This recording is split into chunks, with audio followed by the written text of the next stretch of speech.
लोग कह रहे हैं ना चाइनीज सामानों का बाइकआउट करो, चाइनीज सामान को मत खरीदो। अरे भाई हमारी मजबूरी भी है। हम तो सोचते हैं चाइनीज सामानों को बाइकआउट करने से भी खतरनाक काम करना चाहिए। समझिए कैसे।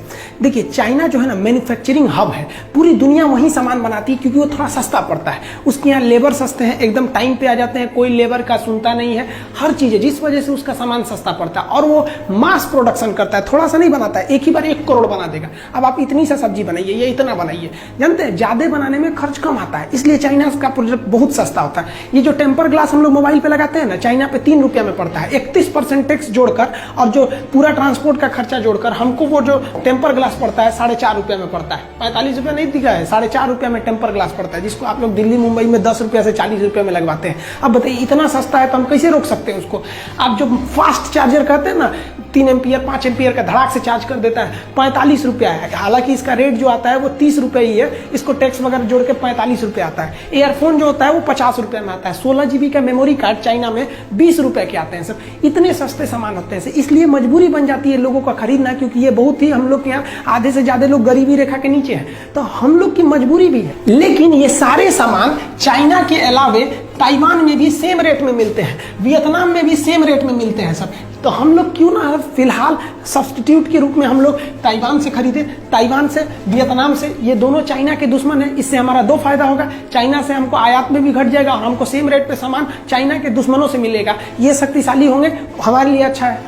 खिलौनों के मामले में चाइना पूरी दुनिया में जाइंट है।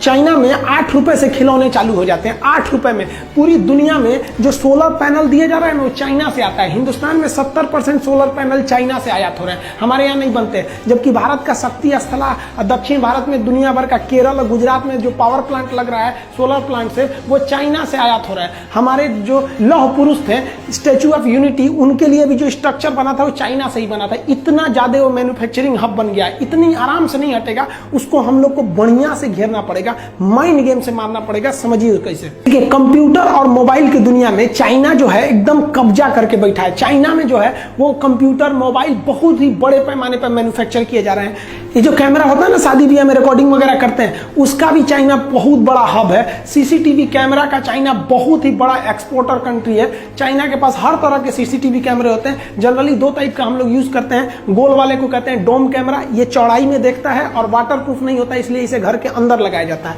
और ये जो लंबा वाला होता है इसे कहते हैं बुलेट कैमरा, ये लंबी दूरी को देखता है और वाटर प्रूफ होता है, इसलिए इसे बाहर भी लगाया जा सकता है, इसलिए इसे इंडोर, इसे आउटडोर कहते हैं। इस तरह के सीसीटीवी कैमरे के लिए चाइना बहुत बड़ा उत्पादक है। चाइना के आप किस किस सामान का बाइकआउट करने को कह रहे हैं? आपको पता है जो पीवीसी टेप चिपकाया जाता है ना, तार वगैरह को चिपकाने के लिए, चाइना से आता है। छोटे बच्चे जो कंचा गोली खेलते हैं ना, वो चाइना से आता है। चाइना अपने कस्टमर्स का बहुत ही ख्याल रखता है, लेकिन इंडिया वाले क्या करते हैं, कस्टमर का ख्याल नहीं रखते, अपना मुनाफा कैसे होगा। अब सोचिए छोटा बच्चा गोली खेलने जाता है, सोचता है गोली बड़ा रंग बिरंगा हो, एक साइज का हो, एकदम बिल्कुल गोल हो। हिंदुस्तान का गोली देखिए टेढ़ ऐसे रहता है, इंडिया का लड़का लेता ही नहीं, कहता है चाइनीज गोली दो, एकदम रंग बिरंगा दे दिया। उसने कस्टमर्स की नीड को पहचाना।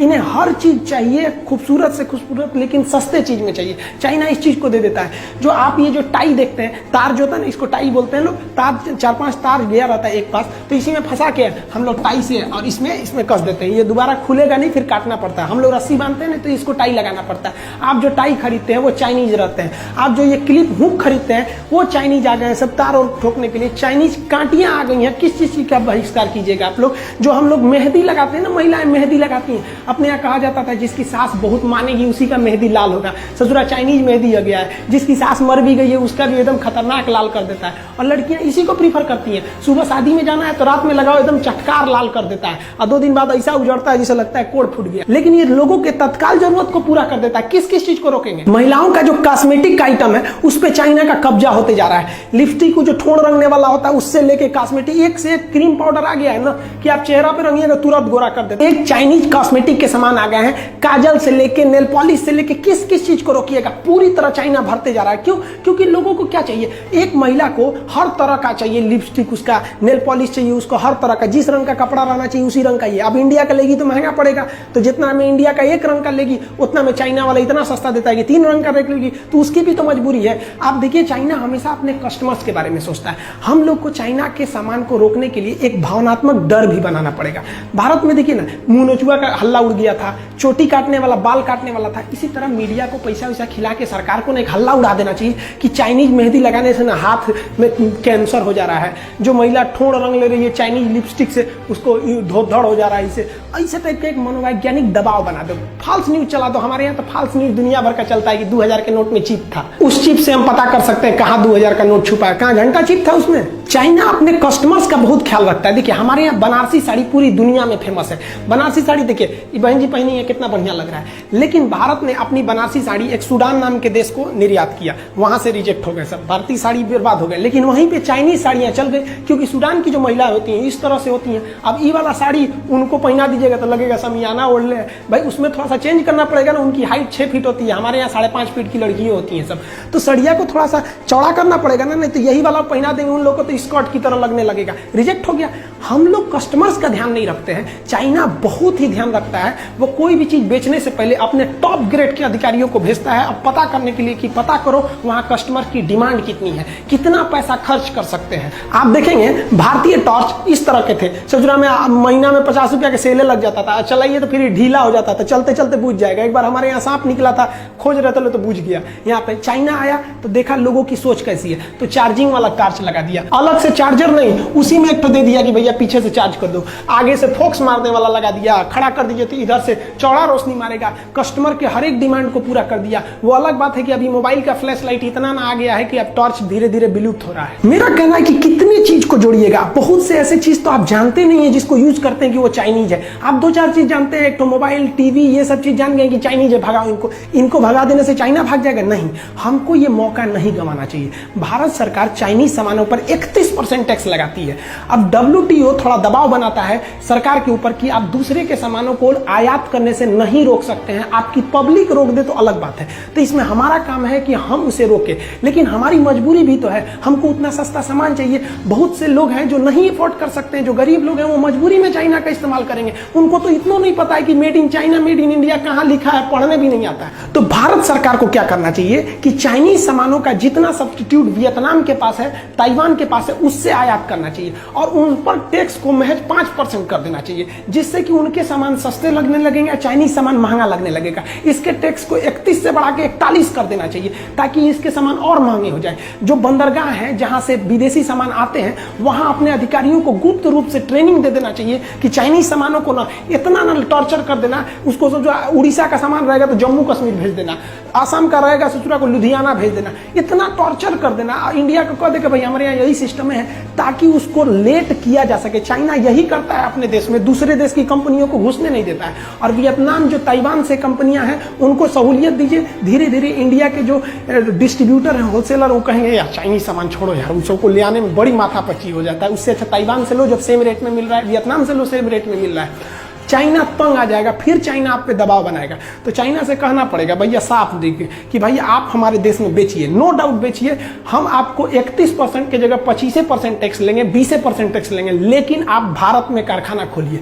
भारत में कारखाना खोलेगा तो भारत को बहुत फायदा, जमीन भारत से खरीदेगा, यहीं से ईटा उटा खरीद के बिल्डिंग बनाएगा, यहाँ जब उत्पादन करेगा तो भारत की GDP बढ़ेगी, यहाँ के लोगों को रोजगार मिलेगा। क्या अपने यहाँ से मजदूर को थोड़ी लाएगा, ले आ दिया तो और फायदा। क्यों? क्योंकि जब आप देखिए पटना में लड़के पढ़ने जाते हैं, दिल्ली में पढ़ने जाते हैं, तो बाहर से जैसे लड़के आते हैं ना, तो वहां का मकान मालिक राजा हो जाता है कमा के, वहां दुकानदार, सबको फायदा हो जाता है। तो और अच्छा है ससुरा, चाइना से लोग आओ यहाँ पर, यहीं के सामान खरीदोगे, यहीं पे घूमो फिरोगे, और फायदा हो जाएगा।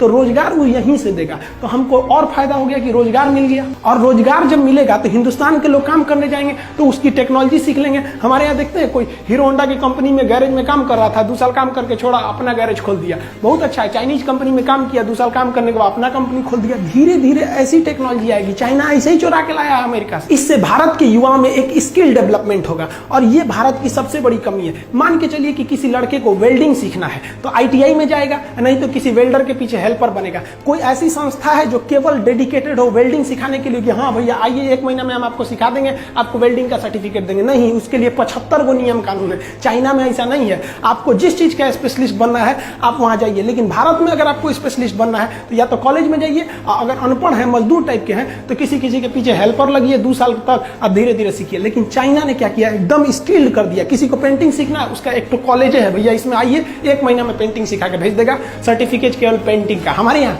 ITI, IIT, BE, BTech, MTech, lab मार डालेगा उसको पढ़ा के। जो चाइनीज ऐप है जैसे टिकटॉक है, वीमैट है, वीचैट है, बहुत ज्यादा 52 से ज्यादा ऐसे ऐप है जिसको सरकार ने बैन किया है, उस पर निगरानी रखने के लिए कहा है, अभी बैन नहीं किया है। ये अपना डाटा जो है ना उसको स्टोर करते थे चाइना में। जैसे मान लीजिए आप शादी में गए, कोई रिकॉर्डिंग किए, तो वो रिकॉर्डिंग कहाँ आता है, आपके मेमोरी में। हम ये यूट्यूब पे वीडियो बना रहे हैं, ये ना आपके मेमोरी में ना मेरे मेमोरी में, ये कहाँ गया, तो ये यूट्यूब के सर्वर में गया। तो भारत सरकार को भी चाइना के जितने भी ऐप है कहना चाहिए कि भैया तुम ऐप आओ, क्योंकि तुम तो है प्ले स्टोर पे, हमारे पे तो हो नहीं, आओ, लेकिन तुम जितना डाटा यूज करोगे ना उसको भारत में रखना पड़ेगा। अब वो भारत में रखेगा तो उससे भारत में भी रोजगार बढ़ेगा और हमारे डाटा भी लीक नहीं हो सकते हैं, और धीरे धीरे उसको दबाव बनाकर धीरे धीरे पब्लिक ही छोड़ सकती है, क्योंकि WTO के नियम के हिसाब से गवर्नमेंट किसी पे जबरदस्ती बैन नहीं लगाएगी। चाइना के सामानों को बाइकआउट नहीं कराना है, उन ससुरों को मंगाना है और यहीं बनवाना है। ऐसा दबाव बनाना है कि अगर नहीं बनाएगा यहाँ पे ना, डायरेक्ट मंगाएगा ससुरा पे 40% टैक्स,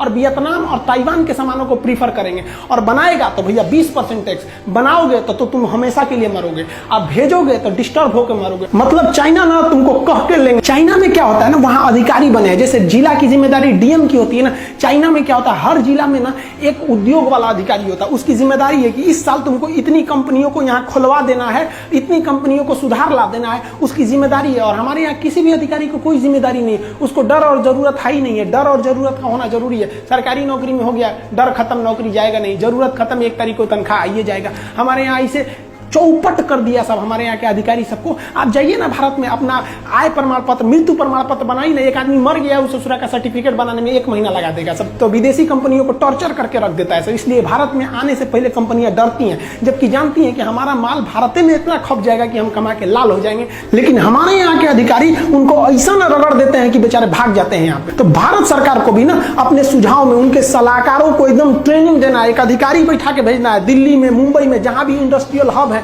कि हमको हर साल यहाँ 200 फैक्ट्री बढ़ जाना चाहिए, नहीं तो ससुरा गोली मार देंगे। तो हम यहाँ पे डर बिना प्रीत कहा।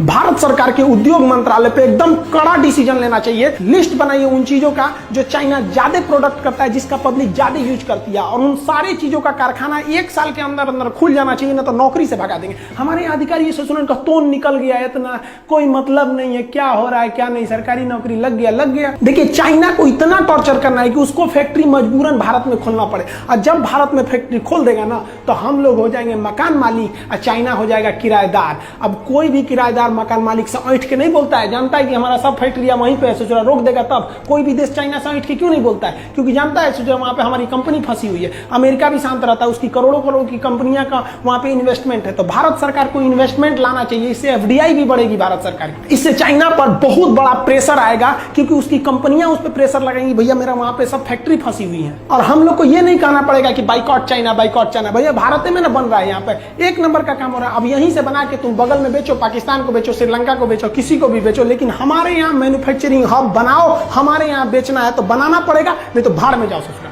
हमारे यहाँ दिक्कत क्या होता है, एक टुटपुजुआ नेता चल जाता है ना, उसके पीछे 50 को पुलिस वाला जाएंगे, नेताजी जा रहे हैं। और हमारे यहाँ वैज्ञानिक सबको कोई वैल्यू नहीं दिया जाता है। हम एक बार दिल्ली से पटना आ रहे थे, हमारे बगल में एक आदमी बैठे हुए थे, ऐसे परिचय हुआ तो बताया कि हम DRDO में हैं। अब बताइए DRDO का साइंटिस्ट एक साधारण जहाज से जा रहा था, बताइए उसके लिए ये सम्मान की बात है। अरे भाई नेताओं को जो मिलते हैं ना, हमारे जो इसरो चीफ हैं, ये सड़क पे ऐसे जाएंगे, यहाँ पे इनको 2 पुलिस दे देता है। अरे इनको भी ब्लैक कमांडो मिलना चाहिए। जब भारत का साइंटिस्ट कहीं जाए ना सड़क पर, तो उसको चारों ओर से पुलिस हटा दे, सबको हटो कौन जा रहा है भाई साइंटिस्ट। तो लोगों को भी दिल में देख के एक हौसला बढ़ेगा कि नहीं, हमारा देश साइंटिस्ट के साथ खड़ा है। आने वाली पीढ़ियां भी उनसे प्रेरणा लेगी और पढ़ाई में जी जान लगा के पढ़ेंगी। लेकिन हमारे यहाँ क्या होता है, पढ़ने पे जानते हैं कोई क्या बनता है, पढ़ के क्यों राजा भइल बा। अरे आप पढ़े लिखे लोगों को राजा की तरह सम्मान दीजिए, नहीं तो देश एक दिन खोखला हो जाएगा। नेताओं से ज्यादा सम्मान भारत के इन साइंटिस्टों का होना चाहिए। ये भारत के असली कर्णधार है। इनके बदौलत अगर हम रहेंगे, इनका सम्मान करेंगे, तो एक दिन सच में ये भारत को सोने की चिड़िया बना देंगे। आपने कभी सोचा कि भारत के बड़े बड़े IIT इंजीनियर क्यों भारत छोड़ के चले गए? क्योंकि उनको वहां बेहतर प्लेसमेंट मिलता है, बेहतर जॉब मिलता है। हमारे यहाँ क्या मिलता है, इन लोग को नेताओं के दल्ला बना के रख देते हैं लोग। कभी कोई टेंडर में इनको फंसा देगा, कहीं भी किसी न किसी चीज में फंसा देगा, अगर इन नेताओं की बात नहीं सुनेंगे तो। आपको पता है आरबीआई के गवर्नर रघुराम राजन जी इतने बेहतरीन इंसान, आरबीआई की जब ये रिटायरमेंट हुए तो ये अमेरिका में जाके प्रोफेसर हुए। सोचिए इनसे पढ़ा हुआ लड़का कितना आगे जाएगा। हम अपने देश को धीरे धीरे खोखला करते जा रहे हैं। ये एक तत्काल रिजल्ट होता है कि चाइनीज के सामानों को बाइकआउट कर दो, ये बहुत लंबा पीरियड तक ये नहीं चलेगा। आपको एक बहुत सोची समझी रणनीति बनानी पड़ेगी, चाइना को माइंड गेम से मारना पड़ेगा। इस तरह से मारिए चाइना को जिस तरह से उसने पूरी दुनिया को मारा वहां पर। हमारे देश में बनाना है, एक ही शर्त रहेगा, हिंदुस्तान में सामान को बेचना है तो 40% टैक्स दो, और नहीं तो यहां 20% टैक्स दो, यहां उत्पादन करो। नहीं तो तुम सपना छोड़ दो कि भारत का व्यापार तुम्हारे लिए है। इसके बाद बाइकआउट कीजिए अगर चाइना इस पर रेडी नहीं होता है तब। आगे आप क्या सोचते हैं आप कमेंट करके बताइए। मिलेंगे हम लोग नेक्स्ट वीडियो में, तब तक के लिए जय हिंद।